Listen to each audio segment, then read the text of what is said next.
Tribunal Calificador de Elecciones falló contra Felices y Forrados, por lo que sus candidatos a la Convención Constitucional no podrán participar de los comicios de abril. La resolución llega luego que el fundador de esta empresa de asesoría financiera solicitara la nulidad de la resolución del CERVEL, que dejó fuera de la competencia a 15 candidatos vinculados a Felices y Forrados. Analizamos esta situación, también otros temas. Ya estamos en contacto con Alberto Prej, director ejecutivo de Chile Transparente. ¿Cómo estás, Alberto? Gracias por estos minutos. ¿Qué tal? Muchas gracias a ti, muy buenas tardes, Nicolás. Ustedes habían hecho parte también de lo que fueron estas reclamaciones en contra de la fórmula que estaba aplicando Felices y Forrados con sus candidatos a la constituyente. Primero, vamos al inicio. ¿Por qué ustedes estaban en contra de que justamente pudieran participar como candidatos a la convención en los comicios de abril? Bueno, lo primero que hay que señalar, y es de público conocimiento, es que en Chile hemos hecho un esfuerzo importante por separar a la actividad empresarial de la política. Y así es tal que nuestra Constitución y nuestras normativas electorales señalan que solamente los partidos políticos y los independientes que cumplan ciertos requisitos son aquellos que pueden realizar actividad política, dejándose de lado, por supuesto, a las empresas. Y nosotros, como Chile Transparente, denunciamos a la empresa Felices y Forrados y a otras personas jurídicas relacionadas a la misma empresa debido a que habían efectivamente invitado a través de un portal de su propiedad, utilizando sus logos, utilizando los bienes de la compañía, utilizando bases de datos de la compañía, a distintas personas a que pudieran crear listas aparentemente independientes, pero todas esas personas que tenían que ser parte de esas listas tenían que ser parte de la empresa, sea pagando una membresía o siendo parte de alguna otra forma con la misma empresa, lo cual nos parecía inaceptable y no tiene que ver solamente con Felices y Forrados, lo hubiéramos hecho por supuesto con cualquier empresa que hubiera intentado un ardid de este tipo, y afortunadamente tanto el Servicio Electoral como el Tribunal Calificador de Elecciones nos da la razón en que esto efectivamente atentaba a la Constitución y no permitía que efectivamente se llevara un proceso constitucional completamente limpio y transparente. Me quiero quedar con ese punto, Alberto. Finalmente lo que marca el punto de inflexión a de si podían o no podían es que para entrar a esta lista de candidatos de Felices y Forrados tenían que pagar una membresía, es decir, había una relación más directa con la empresa y en ese sentido no habría una división entre empresa y una candidatura constituyente propiamente tal, digamos, como por ejemplo puede suceder con las organizaciones sociales. Hay que entenderlo por ese lado y este es el punto clave, ¿no? Ese es uno de los puntos claves, pero también la plataforma era de propiedad de una persona jurídica, en este caso una persona jurídica que también era de propiedad de Gino Lorenzini, o es de propiedad de Gino Lorenzini, que se llama You Say You Know, por lo cual era claramente un ardid de la empresa. Además, nosotros que evidentemente teníamos que aportar con prueba a nuestra denuncia, y entiendo que el Servicio Electoral hizo exactamente lo mismo, seguimos las redes de Felices y Forrados y se hablaba de los candidatos de Felices y Forrados abiertamente. Evidentemente después, cuando se dieron cuenta que no estaban utilizando los vehículos correctos para poder participar en la actividad política, trataron de ocultarlo, cosa que efectivamente agrava aún más esta falta. Y bueno, y eso es lo que finalmente ocurre. Pero es un caso jurídicamente bastante complejo y bastante inédito. Nosotros no teníamos ningún registro de que esto hubiera ocurrido de esta forma. Normalmente las empresas cuando quieren participar o cuando querían participar en política era a través del financiamiento irregular, directo, y efectivamente eso hoy día está absolutamente prohibido por ley. Estaba revisando declaraciones del fundador de Felices y Forrados, Gino Lorenzini, que también de hecho se postulaba como candidato a la constituyente, y me quedaba con el siguiente punto. Fuimos al Trícel y nos dijeron que teníamos la razón, y al CERVEL le dijeron que solo puede aceptar o rechazar y dar motivos. Finalmente tratan de borrar 98 candidatos independientes de más de 15 distritos, inventando una inadmisibilidad que no está en ninguna parte de la ley. ¿Cómo recoges tú eso, que finalmente es la crítica que hace el fundador de Felices y Forrados a la definición que toma el tribunal? Bueno, a uno nunca le gusta perder en un tribunal. Es evidente que uno siempre va a tratar, y hay malos perdedores y hay buenos perdedores, pero en este caso el derecho es claro y la argumentación del voto de mayoría es claro tanto en el Servicio Electoral como en el Tribunal Calificador de Elecciones. De hecho, el voto de minoría en el Tribunal Calificador de Elecciones lo que señala en sus primeros párrafos, y hay que leer las resoluciones completas, no quedarse con un solo párrafo, es que debiese irse al fondo del asunto, es decir, haber abierto un probatorio y haber indagado un poco más en el fondo. Hay que entender también que los procesos electorales en sede jurisdiccional son bastante distintos a un juicio regular, debido a los plazos que se tienen que cumplir. Esto acá no es como un juicio normal donde normalmente uno tiene unas distintas etapas probatorias, de acercamiento de las partes en algunos casos. No, este es un juicio bastante breve en su tramitación, y porque el Servicio Electoral, el Tribunal Calificador de Elecciones tiene que fallar para que las candidaturas puedan ser inscritas o rechazadas.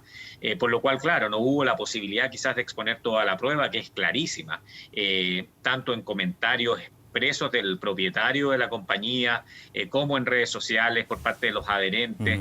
Y es cosa también de ver la identidad de logo y marca. Es como si la Coca-Cola quisiera tener candidatos y les pusiera Coca-Cola, pero al final fueran los mismos colores, las mismas letras, y finalmente la misma compañía detrás. Aquí la identidad era algo muy claro que a nuestro juicio debía caer por solo el peso de la razón, y afortunadamente también cayó por el peso del derecho. Alberto, aquí hay un tema dentro de los argumentos que utilizó el Servicio Electoral para impugnar lo que eran estas candidaturas felices y forrados, que igualmente entra a discutir, y también considerando, como tú decías, que este es un proceso inédito, lo que es la elección de convencionales constituyentes. Decía, se deben evitar que estos candidatos, digamos, se dediquen a defender sus intereses particulares cuando la tarea que deben cumplir es la de redactar una nueva constitución. Pero si yo tomo el tema de defender intereses particulares, eso se ve en las listas de independientes con distintos elementos. Por ejemplo, un candidato que quiere defender su interés particular de cuidado al medio ambiente, ahí hay un interés particular. O de los mismos partidos políticos.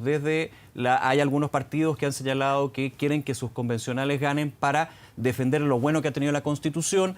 Otros partidos dicen para mejorar lo malo que ha tenido la Constitución. O sea, los intereses particulares son intrínsecos, digamos, al trabajo que tiene que hacer la Convención. ¿Cómo también se puede de alguna manera? Porque en ese sentido estaría bien lo que apunta Felices y Forrados. Acá existen situaciones muy diversas. Primero, que efectivamente los partidos políticos son aquellas personas jurídicas, en este caso de derecho público, habilitadas para poder ejercer esta acción. Y es evidente que los partidos políticos tienen determinadas ideologías, determinados intereses que, por supuesto, es muy legítimo que puedan defender, pero los partidos políticos tienen un nivel de fiscalización, un nivel de transparencia, un nivel de seguimiento, un nivel para poder crearse y disolverse, que evidentemente no los tiene una persona jurídica que se puede crear hoy día en empresa en un día con un solo clic. Vuelvo a insistir, para no centralizarlo solo en Felices y Forrados, pero ¿cuál es la transparencia de Felices y Forrados como compañía? Y está muy bien que no la tenga, al igual que una persona jurídica de derecho público, y es por eso que son las personas jurídicas de derecho público, partidos políticos los habilitados para. Pero segundo, también, en este caso, los candidatos que querían ser parte de estas listas de Felices y Forrados debían adherir a un cierto ideario, que es el ideario coincidente con el interés particular de la empresa, es decir, un interés demasiado privado y no el interés público. Pero un ideario que también podrían tener las listas de partidos políticos.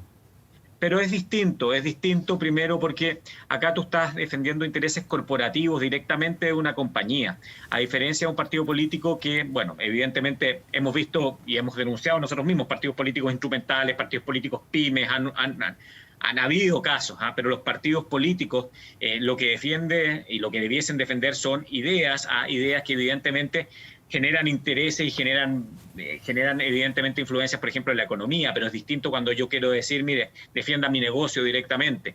Y eso es lo que a nosotros también nos parecía grave. No podemos equiparar las situaciones, porque si las equiparamos, lo que después puede ocurrir es que el día de mañana otra empresa, quizás no tan popular, que quizás no tenga tan buena publicidad en redes sociales o tantos seguidores, diga, bueno, pero yo también. ¿Y por qué SQM no lo puede hacer? ¿Y por qué el Banco de Chile no lo puede hacer? ¿O un supermercado o una aerolínea o el que sea, si ya lo pudo hacer Felices y Forrados? Entonces, lo que aquí había que cerrar y lo que había que era la puerta a las empresas y, por supuesto, defender un principio que a Chile le ha costado mucho.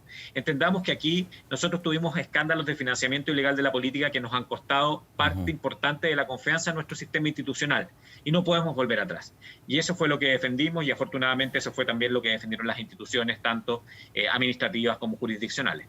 Te llevo a un tema relacionado al del financiamiento, que siempre conversamos cuando tenemos estos procesos electorales, también poniendo el punto de este inédito proceso electoral que va a ser la elección de constituyentes. Hay diferencia entre el financiamiento que se ha conocido de candidatos, candidatas con respecto a otros. ¿Cómo han visto ustedes eso? Porque también es parte del marco normativo, donde ya está prohibido, y desde hace un buen tiempo, lo que es el aporte de empresas, no así de personas naturales, pero obviamente cuando uno empieza a conocer un poquito más, claro, hay diferencias, pero finalmente dentro de la ley. Sí, hay que tener mucha seriedad y cuidado cuando hablamos de este tema. ¿Y por qué? Porque la política requiere dinero y la democracia requiere dinero. Entonces tú puedes legislar de distintas formas y todas las soluciones son malas soluciones. Y debemos buscar cuál es la menos mala en este caso, porque el dinero y la política siempre van a tener una relación indisoluble.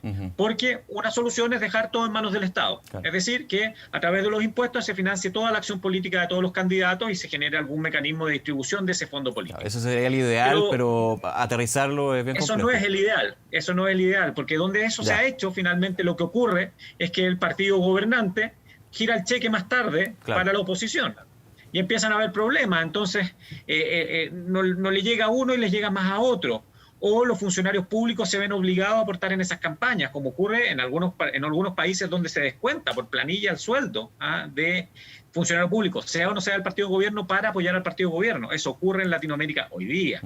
Ese es un sistema. El segundo sistema es el que teníamos antes en Chile. Bueno, que cualquiera pueda aportar. Y también además establezcamos que lo importante sea que ese aporte venga de fuentes lícitas, pero que no tengamos transparencia. Y la resolución que tomamos y que a nosotros nos parece acertada en el periodo electoral, porque tenemos un gran vacío en el periodo preelectoral, y ahí es donde está nuestro forado en nuestro sistema, en el periodo electoral, es que las personas naturales pueden aportar, pero con absoluta transparencia. Y es por eso mismo que tú me puedes hacer esta pregunta, o otros periodistas me han hecho esta misma pregunta. Bueno, ¿qué pasa en el caso de Marcela Cubillos, de René Cortázar o de cualquier candidato cuando hay una persona natural que le pone dinero? Bueno, eso es lo que buscamos, porque si nosotros dijéramos y nos pusiéramos hipermoralistas y dijéramos, no más dinero de personas naturales, ¿tú crees que esos candidatos u otros candidatos no van a tener la tentación de buscar ese dinero que necesitan para poder competir en alguna otra fuente? Y eso es lo que hay que evitar.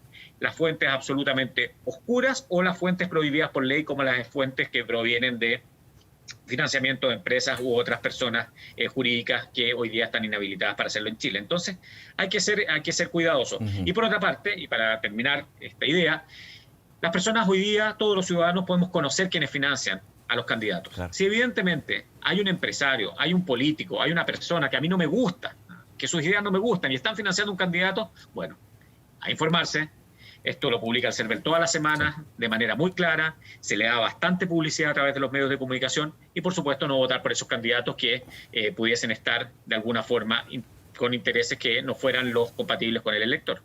Alberto, como siempre, muchas gracias por acompañarnos aquí en Canal 24 Horas. Que tengas una buena tarde.